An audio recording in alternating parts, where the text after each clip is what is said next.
pasar a escuchar a Federico, que probablemente tengáis mucho interés, como yo. Así que, Federico, vamos a escucharte un poco. Cuéntanos un poco de tu trayectoria, dónde te formaste, dónde trabajas ahora, y luego te pregunto también un poco también del MBA, pero seguro que comentas ya cómo se cruzó esto en tu camino. Muchas gracias, Federico. Bueno, muchas gracias, Víctor. Bienvenidos a todos los que estén escuchando y los que después nos vean en grabado. Como comentó Víctor, mi nombre es Federico, soy argentino. Estudié ingeniería industrial en una universidad técnica de Argentina.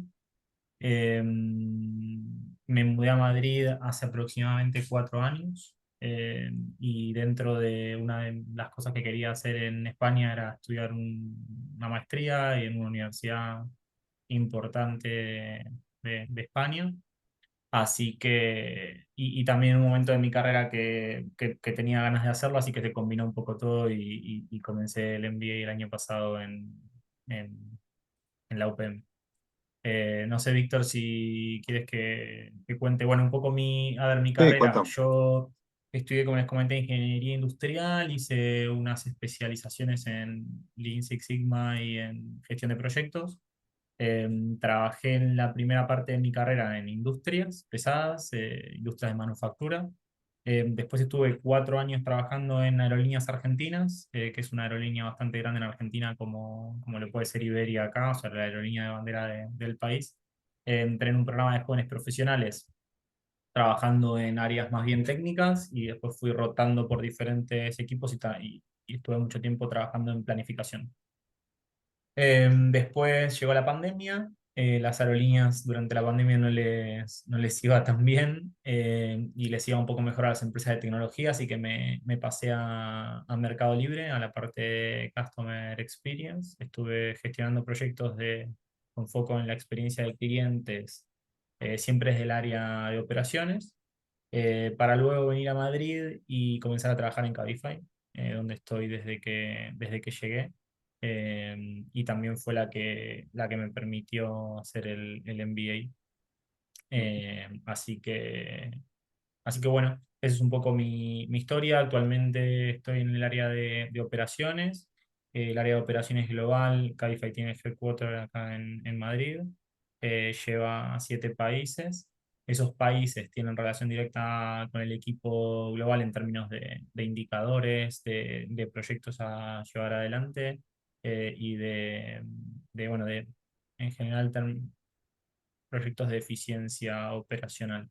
Así que un poco mi rol es, por un lado, gestionar todas las métricas de cómo va saliendo la operación, es decir, si los conductores llegan a tiempo, si no llegan a tiempo, si los viajes ocurren, cuántos viajes no ocurren, cuáles son los motivos. Y después toda la parte de insights de cliente, es decir, cuando un usuario nos apertura una incidencia, ver el motivo por el cual lo hace, cuánto tiempo nos cuesta contestarla, qué es lo que le contestamos, y cómo es su experiencia durante ese proceso. Y todos esos insights, tanto los operacionales como las métricas, terminan como teniendo, o sea, en conversaciones con los equipos de producto, de marketing, para desarrollar nuevas funcionalidades. Es un poco bueno, creo mi carrera y un resumen de lo que estoy haciendo ahora. Muy bien, pues muchas gracias. Pues yo creo que explicando tus responsabilidades en Cabify, pues entendía bien, ¿no? La lógica de un MBA también en el sentido de lo que estaba pensando, lo que te puede haber aportado, ¿no? Pues la transversalidad entre las funciones de una empresa, ¿no? Estás, por un lado, en la pura producción, ¿no? De estar atento, en vuestro caso, pues al servicio que vendéis, ¿no? Que son transportes, ¿no? Con conductor, pero luego eso como acaba conectando en marketing, finanzas, cómo lo monitorizáis a través de los distintos indicadores y bueno, saber también un poco cómo te decidiste por hacer un MBA y en particular por el de Industriales Escuela de Negocios. A ver, siempre quise hacer un MBA, principalmente por lo que ofrece en términos de networking, de entendimiento general. Yo soy ingeniero industrial, por lo cual mi formación es más bien cross, pero la realidad es que el nivel de maduración que yo tengo en este momento versus el que tenía cuando terminé la carrera hace que pueda tomar los conocimientos de manera diferente. Eh, y bueno, tener la posibilidad de estudiar en otro país obviamente también es muy interesante. Y conocer diferentes culturas, diferentes personas. También algo que me pareció interesante, tanto ubicación como horarios, o sea, más allá de que a uno a veces no le parece tan importante, la realidad es que combina muy bien si estás trabajando, es algo muy positivo. Y bueno, el posicionamiento que también comentabas, Víctor, antes, ¿no? Es una universidad muy reconocida, yo he tenido varias conversaciones y todo el mundo la conoce acá en España, así que eso hizo que la termine eligiendo. Eh, si hablamos un poco del impacto en lo laboral, eh, yo creo que hay una diferenciación entre una persona que tiene una formación como esta y la que no, por el entendimiento general del negocio. O sea, hay una diferencia muy grande entre, o al menos a mí me pasaba mucho en los proyectos, de empezar a tener un poco más de visión de negocio y entender más las implicancias de lo que hacíamos, o sea, encontrar un poco más de propósito en lo que hacíamos y cómo se ubica eso en el P&L de una compañía. ¿Qué recuerdos te marcaron más? Pues al final es un año intenso, ¿no? En el que exigente, ¿no? Combinar el trabajo y el estudio. Y ahora de qué te acuerdas más, ¿no? Cuando comentas a amigos que te preguntan tu experiencia del MBA, eh, ya sea de lo académico, de lo organizativo, qué es lo que podrías destacar a alguien, ¿no? Que se esté preguntando que al final con qué te quedas de manera más marcada. A ver, recuerdo algo que me sorprendió, fue todo el bloque de coaching. La realidad es que no lo esperaba. Ah, no lo esperaba de esa importancia de impacto. A mí me sirvió mucho, justo estaba trasladando o estaba teniendo algunos desafíos en el entorno laboral, por lo cual me fueron muy útil. Creo que es un bloque muy interesante. Además, las actividades nos sacan un poco de lo normal o de lo más estructurado en términos académicos. Entonces, recuerdo de las clases de coaching, principalmente las primeras, donde bueno, se hablaba de neatipos, de tipos de personalidades, y después llevar eso al término personal y laboral. La verdad es que me gustó mucho. Y después en el final, la realidad es que nos tocó hacer el TFM con un chico muy bueno, así que conocimos Google for Startup en Madrid, estuvimos trabajando mucho con Francisco, así que también esa parte, creo que la parte del TFM, el trabajo de fin de máster final, creo que también la recuerdo como bastante potente. ¿Y qué te resultó más exigente? O que te sacó más de tu zona de confort, digamos, de decir esto, aquí tuve que hincar más codos. A ver, la verdad es que por mi formación no había tantas cosas que no conocía. Yo creo que si hubiera tenido una formación diferente le hubiera sacado mucho más el jugo. De hecho, hubiera sido espectacular porque realmente fue como un repaso de toda mi carrera. Creo que la parte de finanzas es una parte súper, o sea, compleja. El profe que lo lleva es bastante exigente y además hay mucho para hacer. Eh, Así que creo que esa parte es la más, y creo que es la más importante. Posterior al máster, emprendí algunos negocios personales y también fue lo que más, donde me hubiera gustado tener las, o sea, me gustaría tenerlo todavía para poder consultarle algunas cosas, ¿no?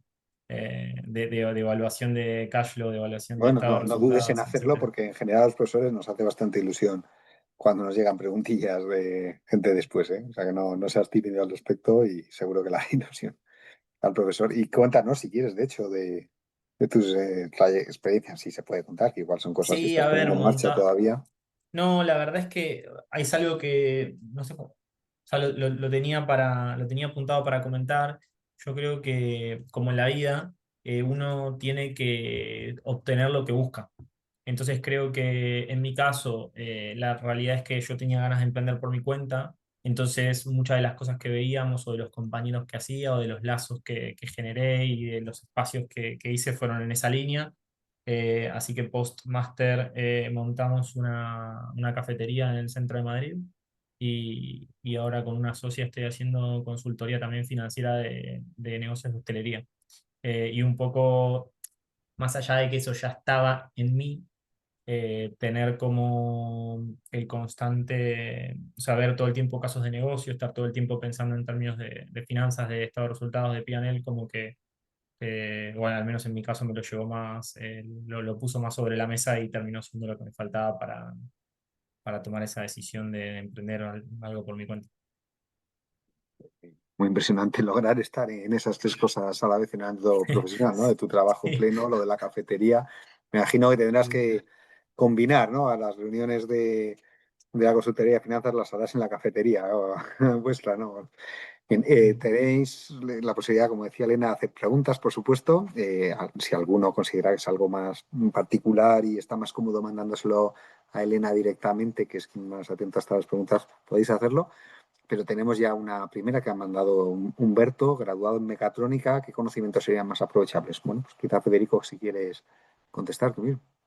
Sí, bueno, a ver, yo creo lo que a mí particularmente me gustaron los bloques de estrategia marketing. Me parece que son cosas que uno no las ve en la universidad o si las ve, no tiene la experiencia suficiente o el approach suficiente para poder entenderlo. Entonces, de hecho, estrategia es difícil explicar cómo hacer estrategia. Entonces necesitas haber pasado por algunas situaciones o tener un poco más de experiencia. Eso creo que son dos bloques que me gustaron. Como les mencionaba, la parte de coaching, quizás uno no la ve como algo tan importante, pero claro, liderar personas siendo un buen coach hace, o sea, haces una diferencia muy grande respecto a otro profesional y está bueno, creo que durante el MBA se le da mucho foco. Y creo que la parte financiera de cara a montar un negocio, por ejemplo, o sea, entenderlo bien o no entenderlo es una diferencia grande. Creo que entiendo que en mecatrónica quizás te puedas apoyar más en la parte matemática o estadística, pero estas que yo te comento probablemente no las tengas tan desarrolladas. Elena, te doy la palabra por si te ha llegado alguna pregunta en privado o alguna de las que sea habitual que surjan en otras sesiones y que podamos comentar así para las que vean Sí. esta grabada después. Bueno, yo le preguntaría a Federico, en general, en términos generales, en el MBA, ¿qué es lo que estás utilizando ahora mismo a efectos, ya no sé si conocimientos específicos, sino a lo mejor la forma de trabajar o de ver o de afrontar determinadas cuestiones que te surjan en el día a día? Porque sí que es verdad que de los comentarios que yo tengo de los alumnos es que, bueno, pues tienes como si dijéramos un paso adelante, ¿no? Y tu forma de evaluar y de dar soluciones a las cuestiones del trabajo, pues que ya la afrontas de una manera diferente. Preguntarte si en tu caso ha sido un poco así o no has visto un poco esa variación, ¿no? Saber un poco qué seguridad te puede dar una formación completa como pueda ser la del MBA. Sí, gracias por la pregunta. Yo creo que, a ver, tener capacidad de entender cada acción que ocurre en una compañía, en qué lugar del estado de resultados o del P&L afecta, me parece un diferencial grande. Y eso creo que más allá de que yo lo tenía, hacer como un repaso o una revisión con muchísimo más nivel de detalle, muchas más experiencias y de casos de negocio y tal, te genera un diferencial de entender bien qué es lo que estás haciendo, cómo impacta en el negocio y cuál es tu aporte, ¿no? Y también te permite trasladarlo desde otro lugar, o sea, en definitiva es seniority, o sea, te da más seniority. Y ya la última pregunta por mi parte. ¿Qué piensas, a qué piensas que te puedes enfrentar a partir de ahora o cuáles son tus planes de futuro? No lo sé, la verdad. Me gustaría poder montar otros negocios, la verdad. Es algo Sí. o sea, que me gusta, es algo en lo que estoy intentando trabajar. Lo que pasa es que, como decía Víctor, hacer tantas cosas al mismo tiempo no es tan fácil, pero el norte que me imagino es ese. Eh, Al menos es por lo que estoy apostando indirectamente ahora. Fenómeno. Pues nada, por mi parte ya no te hago más preguntas, pero sí quería una pregunta que me ha llegado aparte responderla. En relación al proceso de admisión. Nosotros, como decía Víctor, está abierto durante todo el curso. Es verdad que ahora ha terminado un primer periodo, pero ha comenzado otro, es decir, que a partir de ahora en adelante la segunda convocatoria está abierta y aquellos interesados podéis contactar con nosotros. Ahora os voy a dejar el correo electrónico y la página web en el chat. Y siempre y cuando haya plazas disponibles, hasta el día de inicio del curso, que es la semana del 13 de octubre, estamos recibiendo candidatos, evaluando y dando cartas de admisión. Por lo tanto, está claro que podéis participar, estamos encantados y cualquier duda o pregunta, no dudéis porque creo que es mejor que os pongáis en contacto y que nos hagáis cualquier cuestión y que podamos resolverla y luego tomar vuestra decisión que dejar pasar el tiempo. Perfecto. Bueno, pues yo creo que por cumplir el tiempo nos vamos acercando al final, que vamos a dejarle a Federico, eh, si tienes algo ahí, aún dices que se te haya quedado, decir, bueno, me gustaría contar esto a quienes estén tomando la decisión ahora de hacer un MBA. Eh, Bien, yo creo, a ver, esto último que les comentaba de que uno se va quedando con las pequeñas cosas que va experimentando. Entonces, particularmente en mi caso, recuerdo cuando comentaste antes, marca personal, por ejemplo, es algo que yo no lo tenía en cuenta, todo lo que tiene que ver con networking, conocimiento y tal, las diferentes clases, las diferentes charlas, las diferentes personas que vas conociendo van despertando en uno diferentes cosas, ¿no? Entonces, creo que tener más conocimiento también te permite tener más herramientas y ir autoconociéndose mejor y poder llegar más lejos. Entonces creo que el MBA en definitiva te permite como tocar un montón de puntos y uno va resonando en cada uno de esos en función al momento que lo encuentre. Así que es como un montón de puertas que están ahí para ir abriendo. Como vos comentabas, también es mucho el contenido, es mucho el tiempo que se le dedica, entonces nada, hay que aprovecharlo a full y creo que al menos en mi caso fue muy positivo. Bueno, pues muchísimas gracias. Yo creo que estas son las mejores palabras para el final, para que os quedéis con estas ideas, para que cada uno piense en este proyecto profesional, personal, además para quien supone cambiar de país tan importante como hacer un MBA o para organizarse la vida, para tener las tardes disponibles, las ganas de aprender y dedicárselo durante un año. Eh, Preguntan si es hasta el 13 de octubre, lo está poniendo aquí, el proceso de admisión está abierto hasta el 15 de septiembre, si hay fechas, y empezamos concretamente el 13 de octubre en On Campus, porque es un lunes, y el 17 de octubre el Executive, que es un viernes. Y esperemos tener la ocasión de responder preguntas a quien lo haya en las entrevistas individuales que suele tener Elena. Así que no dudéis en escribir, en mirar más en la web y, y un saludo y un agradecimiento muy grande a todos los que nos escucháis ahora en directo, a quienes veáis esto después. Y muchas gracias, Elena, y muchísimas gracias, sobre todo, Federico, por compartir esta experiencia y contarnos cómo viviste y qué supuso para ti el MBA. Muchas gracias. Perfecto. Muchas Buenas gracias a tardes a todos. todos. Buena tarde. Muy bien. Hasta pronto.